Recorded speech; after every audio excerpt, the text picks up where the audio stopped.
timur, dinasti Shang tengah memerintah dengan moralitas yang jelas atas wilayah yang dahulu dikuasai oleh dinasti Xia. Tidak banyak detail yang tersimpan dari tahun-tahun awal dinasti Shang itu, tetapi reruntuhan kota-kota Shang mengungkapkan bahwa dalam separuh pertama pemerintahan dinasti itu, dari awalnya secara tradisional pada tahun 1766 sampai sekitar 1400, para penguasa Shang tidak memiliki ibu kota tunggal. Tradisi menyebutkan bahwa ibu kota berpindah tempat sebanyak 5 kali dalam kurun waktu 350 tahun. Situsnya tidak dapat diidentifikasikan dengan kepastian penuh, tapi para pakar arkeologi percaya bahwa semuanya terletak dalam suatu lingkaran wilayah di sekitar Sungai Kuning, sebelah timur ibu kota Xia, daerah yang mungkin sekali merupakan daerah asal Tang. Perpindahan itu menyingkapkan suatu dinasti yang walaupun berhasil mempertahankan mahkota kerajaan di dalam kalangan keluarga, belum memerintah dengan kekuasaan yang penuh. Selama pemerintahan para ahli waris Tang, kekacauan yang menandai tahun-tahun terakhir dinasti Xia masih menerpa pemerintahan yang baru bagaikan riak gelombang. Pegawai Tang yang paling berkuasa adalah Yi Yin, seorang lelaki yang naik ke tampuk kekuasaan entah karena ia mendapatkan namanya yang begitu harum karena kebijaksanaannya ketika ia bertani di luar ibu kota Po, sehingga Tang memintanya untuk datang dan mengabdi di istana, atau karena ia mengabdi sebagai juru masak Tang dan memasak makanan-makanan yang luar biasa lezatnya. Sejarawan besar Sima Qiang mencatat kedua cerita itu. Walaupun asal-usulnya, Yi Yin adalah seorang administrator yang cakap, sekaligus juga seorang yang tak gampang ditebak dalam istana Tang. Sebuah cerita dari masa kemudian mengisyaratkan bahwa ia pada suatu ketika meninggalkan pihak Tang dengan berpindah ke pihak musuh Xia selama beberapa waktu, sebelum kembali lagi kepada pilihan loyalitasnya semula. Yang lebih menghenyakan lagi, dialah yang memegang kendali istana ketika terjadi kematian susul-menyusul para ahli waris Shang. Ketika Tang meninggal setelah memerintah selama kurun waktu 30 tahun dengan layak, Yi Yin masih mengabdi sebagai kepala pegawai istana. Telah menunjuk anak lelaki tertuanya sebagai pewaris, tetapi orang muda itu meninggal sebelum ditahtakan. Anak lelaki keduanya tentunya lebih muda dan lebih mudah dikendalikan, naik tahta menggantikannya, tetapi meninggal setelah 2 tahun. Kemudian anak lelaki ketiga dan yang terakhir dimahkotai, dan setelah 4 tahun meninggal juga.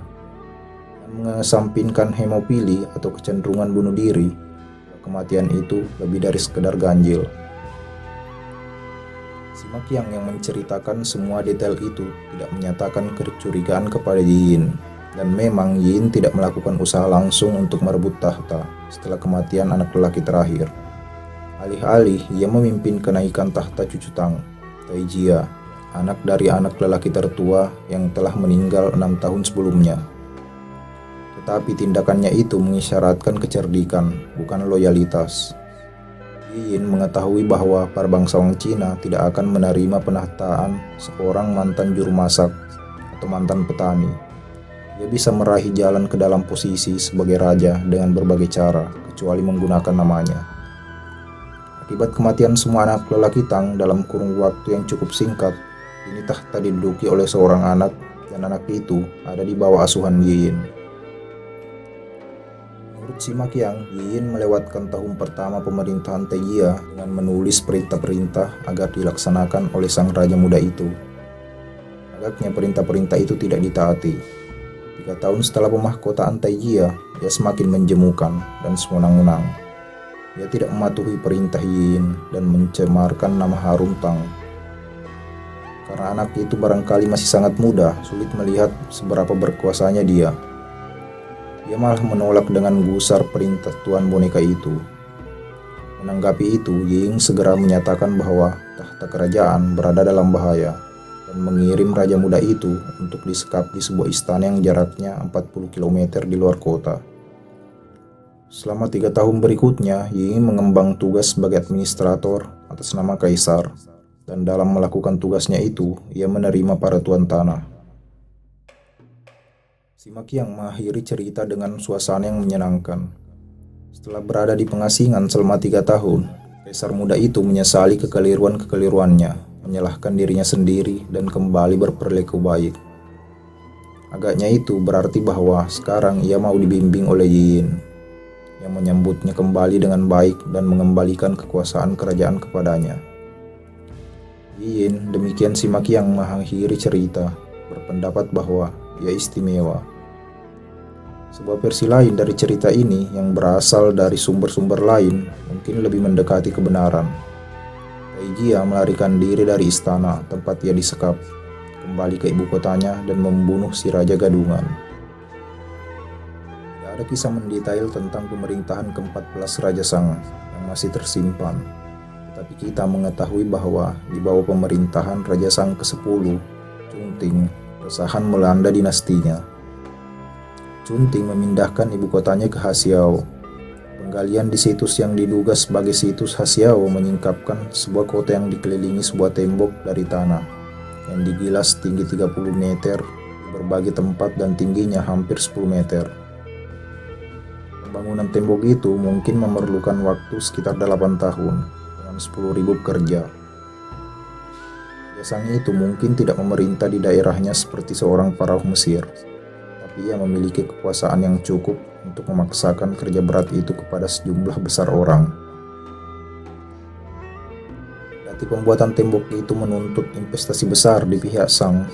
Kurang dari 2 generasi berikutnya, Raja Sang ke-12 memindahkan ibu kota lagi, kali ini ke Hasiang. Terusnya Raja Sang ke-13, Suyi, berkemas dan pindah ke ibu kota yang keempat, Keng. Ketika Keng hancur akibat banjir, Suyi memindahkan markas besar Sang ke kota Yen. Dengan demikian, ia merupakan satu-satunya Raja Sang yang menduduki 3 ibu kota selama masa pemerintahannya. Perpindahan ibu kota Sang yang sering itu merupakan teka-teki. Setiap kerajaan purba lainnya, sejauh yang kita ketahui, berusaha mempertahankan suatu kota tertentu sebagai ibu kota, dan hanya meninggalkannya jika menghadapi invasi musuh atau bencana alam. Banjir Sungai Kuning mungkin saja sedikit berperan dalam perpindahan ibu kota Sang. Tetapi Cina pada masa Sang bahkan masih lebih terisolasi daripada Mesir beberapa abad sebelumnya. Cina tidak memiliki perdagangan lewat air dengan bangsa lain, dan tidak ada jalan darat keluar Cina. Sikap permusuhan kepala-kepala desa di daerah yang berdekatan mungkin bisa disamakan dengan invasi dari luar. Si Maki yang mengatakan bahwa tahun-tahun itu adalah tahun-tahun naik dan jatuhnya kekuasaan. Selama pemerintahan sejumlah Raja Sang, tuan-tuan tanah datang untuk membayar upeti. Tapi penguasa-penguasa lainnya mendapati bahwa tuan-tuan tanah itu menjauh dan menolak untuk pergi ke ibu kota untuk menyerahkan upeti. Kekuasaan Raja Sang bukanlah tidak dipertanyakan. Barangkali tembok besar dari tanah gilas itu dibangun sebagai pelindung terhadap warga negara Sang sendiri. Sekitar tahun 1400, Raja Sang ke-19, Pangkeng, memutuskan untuk memindahkan ibu kota ke tepi lain Sungai Kuning. Pejabat istana menolak, bahkan sampai memberontak, tapi Pangkeng berkukuh. Sebuah cerita yang masih tersimpan pada masa pemerintahan Pangkeng menunjukkan kecerdikannya melestarikan mahkota Sang, bahkan pada saat menghadapi pergolakan. Dapat 3 naskah kuno yang berbeda yang mencatat tanggapan Pangkeng terhadap para pejabat istananya ketika mereka memboikot pemerintahannya untuk meninggalkan ibu kota lama. Aku sudah menanyakan kepada juru ramal dan memperoleh jawaban. Ini bukan tempat untuk kita. Ketika raja-raja terdahulu mempunyai hajat penting, mereka mengindahkan perintah dari langit. Dalam kasus semacam ini khususnya, mereka tidak memegang teguh keinginan untuk terus-menerus beristirahat. Mereka tidak pernah tinggal di kota yang sama. Sampai saat ini ibu kota telah menempati 5 daerah. Kita harus mengikuti teladan zaman dahulu itu, meneladani tindakan bijak para raja terdahulu. Cerita itu, Pangkeng mengambil jalan untuk memindahkan ibu kota dari satu kota ke kota lainnya. Suatu sejarah yang tentu saja menunjukkan kelemahan dan menyodorkannya sebagai suatu tradisi yang dimuliakan karena usia dan diteguhkan oleh restu ilahi. Para leluhurnya tidak dapat memindahkan kedudukan pemerintahan mereka karena mereka tidak dapat mengendalikan gejolak di sekeliling mereka. Sebaliknya, mereka sendiri berpindah karena mereka menolak untuk berkuban dalam istirahat yang tak henti-hentinya. Kesulitan pada masa lalu sekali lagi dikemas sebagai bukti kekuatan. Strategi itu berhasil, dan Ying menjadi pusat sebuah istana kuat yang diperbaharui. Gaya pemerintahan Ying kembali berkembang, catat Sima-Qiang, dan semua tuan tanah datang ke istana untuk membayar upeti, karena Pang Keng mengikuti perilaku baik Tang. Pang Keng sendiri walaupun memaksa para pengikutnya untuk melakukan migrasi yang tidak dikehendaki, menjadi tumpahan kasih sayang rakyatnya. Setelah pemerintahannya, adik lelakinya menggantikan dia, dan pada waktu itu para bangsawan Cina yang sama yang merasa sakit hati dan tidak mau pindah, kini merindukan Pang Keng. Raja-raja bangsa Het mencabik-cabik kerajaan mereka sendiri dengan bertarung memperebutkan tahta kekuasaan. Alih-alih melawan, Sang membungkukkan diri. Alih-alih mengangkat senjata melawan seteru, mereka beranjak dan memindahkan tempat berpijak mereka, dan tetap menduduki tahta Cina selama berabad-abad. Terima kasih sudah mampir. Silahkan komen untuk saran dan kritiknya.